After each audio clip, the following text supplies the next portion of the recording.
우렁색시. 옛날에 나이 30이 넘도록 장가 못 간 노총각이 혼자서 농사를 지으면서 살았다고 합니다. 하루는 이 총각이 논에 가서 김을 매는데 일을 하면서 생각해보니 제 신세가 참 한심하고 초라하다고 생각했습니다.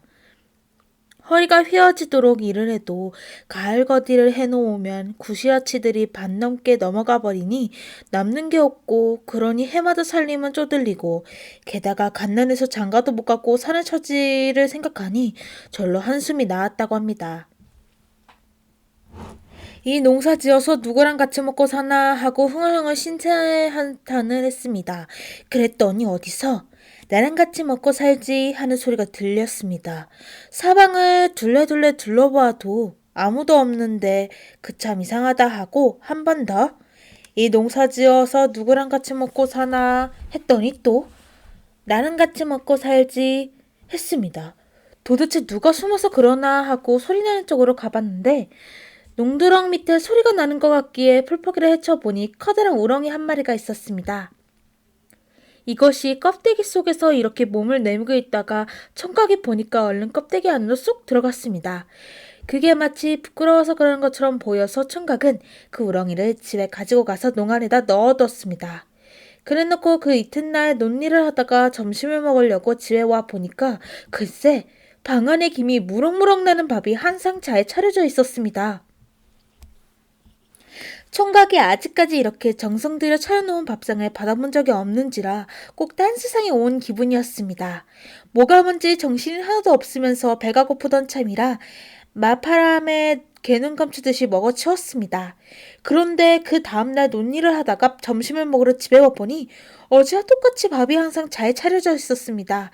그 다음 날도 또 그랬습니다. 도대체 누가 나 없는 사이에 밥상을 차려놓는단 말인가? 총각은 하도 궁금해서 그 다음 날은 일하러 가는 척하고 나갔다가 다시 들어와 부엌 구석에 키를 뒤집어 쓰고 숨어 있었습니다. 그랬더니 점심때가 되니까 방 안에서 고운 색시가 살금살금 나오더니 부엌에 나와서 뭘 뚝딱 하더니 눈 깜짝 사이에 밥을 한 상 떡 차려가지고 방 안으로 들어갔습니다. 문구멍으로 들여다보니까 색시가 밥상을 방 안에다 갖다 놓고 농 안으로 들어갔습니다. 아, 저 색시가 바로 우렁이 속에서 나온 색시로구나. 총각은 앞뒤 재고 말고 할 겨를 없이 얼른 방 안으로 들어가서 막 농 안에 들어가려고 하는 색시를 꼭 붙잡았습니다. 거기 들어가지 말고 나랑 같이 삽시다. 그러니까 색시는 참 난처한 듯이 사정사정을 했습니다. 애당초 이 댁의 몸을 의탁하기로 작정하고 왔으니 때가 되면 무엇을 마음서리겠습니까. 그렇지만 천상에서 죄를 짓고 내려온 몸이라 아직 때가 되지 않았으니 며칠만 기다려 주십시오. 때가 차지 않고 같이 살게 되면 반드시 슬픈 이별이 있을 것입니다. 그러나 마나 총각은 한사코 색시를 잡아놓고 놓아주지 않았습니다. 못 보았다면 모를까 이왕의 모습을 본 다음에야 이 고운 색시를 농 안에 들여다보내고는 한시도 못 살 것 같았습니다. 치먹자락을 틀어주고 놓아주지 않으니 어떻게 해. 할 수 없이 색시는 그날부터 총각하고 같이 살기로 했습니다. 이렇게 해서 총각은 세상에서 둘도 없을 것 같이 고운 색시를 아내로 맞이 살게 되었습니다. 꿈 같은 일이 생시에 벌어졌으니 자다가 좋아서 싱글벙글 웃는 판이었습니다. 그러니 일하는 것도 재미가 절로 나서 전보다 더 부지런히 일을 했습니다.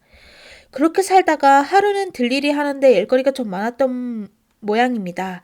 점심때가 되어도 일이 많이 남아있어서 조금만 더 하자 하다가 해가 기울도록 집에 못 갔습니다. 집에 기다리는 색시는 점심밥을 차려놓고 한참을 기다려도 남편이 오지 않으니까 걱정이 돼서 점심광주리를 머리에 이고 들에 나갔습니다. 가다 보니까 저쪽에서 사람들이 한 무리 떼어 오는데 물러설 거라 하고 벽제 소리가 요란했습니다. 그때 고을원의 행차가 올 게 뭐랍니까? 색시는 얼른 길을 아래로 내려가다가 풀 덤불 속에 가만히 숨어 있었습니다. 그런데 지나가던 고을원이 보니까 저 아래 풀 덤불 속에 환하게 서기가 비쳤습니다. 원이 행차를 멈추게 하고 통인더러 분부를 해 내금 저 풀 덤불 속에 무엇이 있는지 가보고 오거라. 그래서 통인이 색시가 숨어있는 풀 덤불로 어기적어기적 왔습니다. 원에게 잡혀가면 큰일이라고 생각해서 색시는 신고했던 신 한 발짝을 벗어주면서 부탁이니 이걸 가지고 가서 사토께 이것밖에 없다라고 하십시오 하고 사정을 했습니다. 통인도 불쌍한 생각이 드는지 신을 받아들고 원에게 가서 이것밖에 못 보았나라고 그랬습니다. 그런데 원은 아직도 서기가 비친다고 하면서 다시 가보라고 했습니다. 통인은 할 수 없이 다시 어기적어기적 색시한테 와서 어쩔 도리가 없으니 같이 가자고 그랬습니다. 색시는 이번엔 끼고 있던 은가락지를 빼어주면서 이것밖에 없다라고 말해달라고 부탁했습니다. 통인이 그 은가락지를 원에게 갖다 바치며 이것밖에 없다라고 하니 원이 화를 버럭 내면서 이놈아, 신이 있고 가락지가 있으면 틀림없이 사람이 있을 터인데 냉큼 데려오지 않고 뭘 하느냐 하고 호통을 쳤습니다.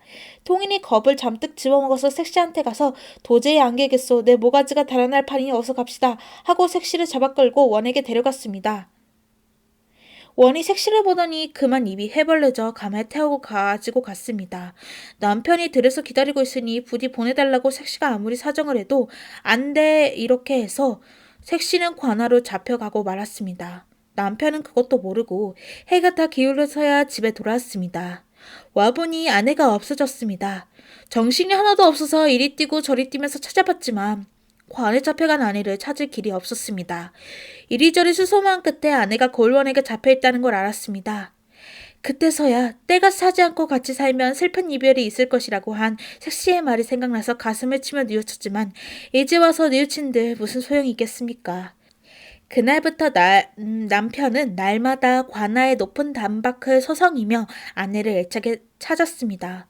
그러다가 사령들에게 잡히면 죽도록 매를 맞았지만 그 다음날이면 엉금을 기어서라도 단박에 와서 아내를 찾곤 했습니다.